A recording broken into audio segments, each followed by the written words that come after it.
আল্লাহ বলছেন ইয়াগুদ্দু মিন আবসারিহিম ওয়া ইয়াহফাযু ফুরুজাহুম। তারা কি করবে? চোখটাকে নিম্নগামী করবে, লজ্জাস্থানকে হেফাজত করবে। এটাই হচ্ছে শ্রেষ্ঠ পর্দা। আল্লাহু আকবার বলে। বোরকা পরে তোলা আপনি ছায়া থাকবেন আরেক দিকে, ওটা কি বোরকা পরে পর্দা হলো? হলো না। চোখের নিয়ন্ত্রণ করতে হবে, লজ্জাস্থানের হেফাজত করতে হবে। এই দুটার যে জিম্মাদারি গ্রহণ করবে, আল্লাহ রাসূল বলেছেন আমি তার বেহেশতের জিম্মাদার হয়ে যাব। আল্লাহু আকবার বলে। আমরা সবাই পর্দা করব, জোরে বলি ইনশাআল্লাহ। যুবকরা, তোমার গ্রামকে তুমি বাছাই করো। সময় এসেছে এখন আর কেউ কিছু বলবে না।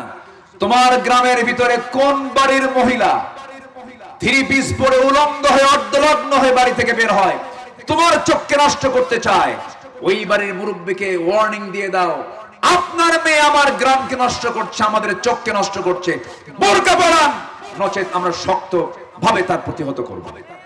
কি ঠিক কিনা বলেন? সজাগ থাকার দরকার আছে না নাই?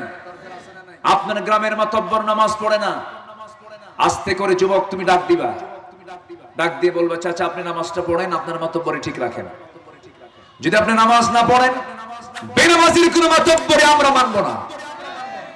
মসজিদের কমিটির কোন মেম্বার যদি, সভাপতি সেক্রেটারি যদি বেনামাজি হয়, সুদখোর হয়, মদখোর হয়, ওয়ার্নিং দিয়ে দিবেন আপনার পদে আপনি থাকুন, গুণ নিয়ে যোগ্যতা নিয়ে থাকুন। যদি মদের কারবার করেন, বেনামাজি থাকেন, সুদের কারবার করেন, যদি না ছাড়েন ঘাড় ধাক্কা দিয়ে মসজিদ থেকে বের করে দেব। ঠিক কিনা? এটাই হচ্ছে তা'মুরুনা বিল মা'রুফ ওয়া তানহাউনা আনিল মুনকার। এই সমস্ত কাজগুলো করার আঞ্জাম দিতে বলেছেন মুহাম্মদ সাল্লাল্লাহু আলাইহি ওয়াসাল্লাম। ৬৪,০০০ গ্রাম। আমার দেশে গ্রাম কয়টা? বলেন বলেন বলেন। ৬৪,০০০ মাতব্বর, ৬৪,০০০ গ্রাম বাংলার যুবকরা যদি হালফুল ফুজুলের মতো সংঘবদ্ধ হয়ে গ্রামটাকে টার্গেট করে যদি কাজ চালিয়ে যায়, আগামীর দেশ হবে ইসলামের দেশ, কোরআনের দেশ। আল্লাহ কবুল করুন, আল্লাহ কবুল করুন। আল্লাহ সাদিপুর, সাদি মানে কি জানেন? ভাগ্য, সৌভাগ্য যার আছে সেই হচ্ছে সাদি। আমরা সাদিপুরের জন্য দোয়া করি। সাদিপুরের কোন নাগরিক বেনামাজি থাকবে না ইনশাআল্লাহ বলেন। সাদিপুরের মসজিদ হবে জোহরের চাইতে ফজরের মুসল্লি কম না বেশি? আস্তে কয়, আস্তে কয়, আরো জোরে বলেন। ফজরের মুসল্লি গুরুত্বপূর্ণ না জোহরের মুসল্লি গুরুত্বপূর্ণ? ফজর যার রেগুলার হবে তার জোহর কখনো কাজা হবে না। আল্লাহ তুমি সাদিপুরকে বেনামাজি মুক্ত গ্রাম হিসেবে তুমি আল্লাহ কবুল করো। আমার গ্রাম আমার অহংকার, আমার গ্রাম আমার স্বপ্ন, আমার গ্রাম আমার আকর্ষণ, আমার গ্রামকে সুন্দর করার দায়িত্ব আমার আছে না নাই? আসতে কয়, আছে না নাই? এখানে এক গ্রামের লোক আসছে না কয়েক গ্রামের লোক আসছে না? হ্যাঁ, কয়েক গ্রামের। কি কি গ্রাম বলেন তো?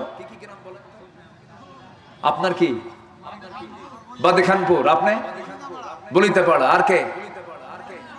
হ্যাঁ, জিনাইকুণ্ড। আপনি? সর্বরাজপুর। কতগুলো গ্রাম থেকে আসছেন। এই যে কথাগুলো শুনে গেলেন, যদি আপনার গ্রামকে আপনি পরিকল্পনা করেন, টার্গেট যদি করেন, দাওয়াতের কাজে সাহায্য করবেন তিনি কে? আসতে বলবেন না কে? আল্লাহ তাআলা তুমি সবাইকে কবুল করে নাও, জোরে বলি আমিন। আরো আধা ঘন্টা আগে আজান হয়ে গেছে, সবার মধ্যে একটা দুরু দুরু ভাব, হুজুর কি নামাজ পড়বে নাকি, এরকম চিন্তা কিন্তু অনেকেই করতেছেন।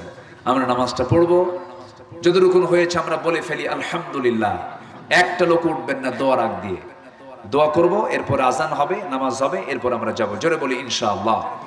নাম্বার 4 হলো যারা বিনা কারণে মানুষকে হত্যা করবে তাদের উপরে লানত।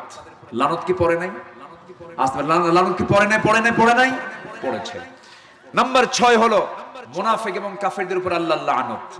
নাম্বার 7 হলো কাফের এবং কুফরি এবং কাফের অবস্থায় যদি কেউ মারা যায় তার উপর আল্লাহর লানত। নাম্বার 8 হলো আল্লাহ এবং রাসূলের যারা শত্রু তাদের উপর আল্লাহর লানত।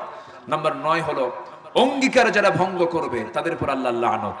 নাম্বার 10 হলো আল্লাহ সম্পর্কে যারা মিথ্যা রচনা করবে তাদের উপর আল্লাহর লানত। আল্লাহ তাআলা এই লানত প্রাপ্ত বান্দাদের থেকে আমাদেরকে দূরে রাখুন, জোরে বলি আল্লাহুম্মা আমিন।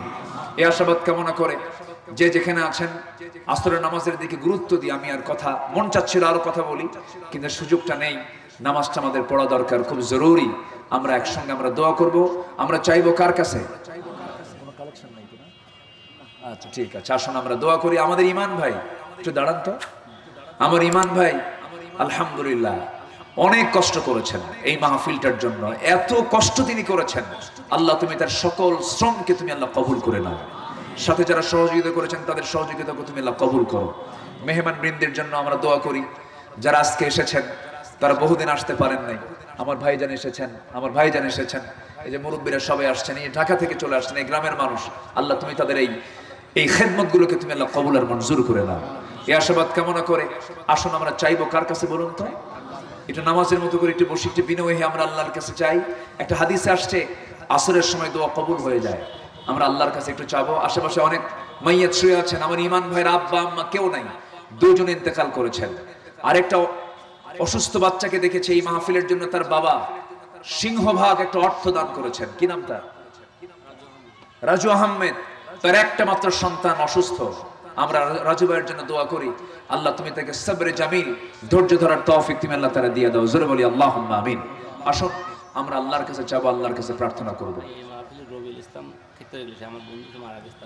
রবিউল ইসলাম নামে একজন ভাই এই মাহফিল চলাকালীন অবস্থায় কয়েকদিন আগে উনি দুনিয়া থেকে বিদায় নিয়েছেন। না 2 মাস আগে দুনিয়া থেকে বিদায় নিয়েছেন। থাকলে আজকের মাহফিলে থাকতো। আল্লাহ রবিউল ভাইয়ের কবরটাকে তুমি আল্লাহ জান্নাতের টুকরা বানাও। জোরে বলি আল্লাহুম্মা আমিন। তা আসুন আমরা দোয়া করি। আপনি দোয়া করে দেন। আপনি করেন। আল্লাহুম্মা আমিন। রব্বানা যালামনা আনফুসানা ওয়া ইল্লাম তাগফির লানা ওয়া তারহামনা লানাকুনান্না মিনাল খাসিরিন। মিষ্টি বিকেল গধূলি বেলা হাজারো মুসলমান নরনারী নিয়া তোমার কালামের 2-3টা আয়াতকে সামনে রেখে লানত প্রাপ্ত বান্দাগুলো কারা কারা, কোরআনকে না মানার কি পরিণতি হতে পারে এই বিষয়ে কিছু কথা বলার চেষ্টা করেছি। কাঙ্গাল ফিকারের মতো 2টো হাত পেতেছি। আল্লাহ গুনার দিকে নজর দিও না, বান্দা মনে করে তামাম জিন্দেগীর সমস্ত গুনাহগুলোকে মাফ করে দাও। জনম দুঃখিনী মা, জনম দুঃখী বাপ জান যারা দুনিয়া থেকে বিদায় নিলেন, জিন্দেগীর গুনাহগুলো মাফ করো, কবরগুলোকে জান্নাতের টুকরা বানায়া দাও। আব্বা আম্মার জন্য কি দোয়া তাও শিখিয়ে দিয়েছ। সবাই চক্ষুটা বন্ধ করুন, হাত একটু উঁচু করে দিল থেকে মন থেকে দিলটা উজাড় করে আব্বা আম্মার জন্য সবাই আওয়াজ দিয়ে আমার সঙ্গে বলুন, রব্বিরহামহুমা কামা রব্বায়ানি সগীরা, রব্বিরহামহুমা কামা রব্বায়ানি সগীরা, রব্বিরহামহুমা কামা রব্বায়ানি সগীরা।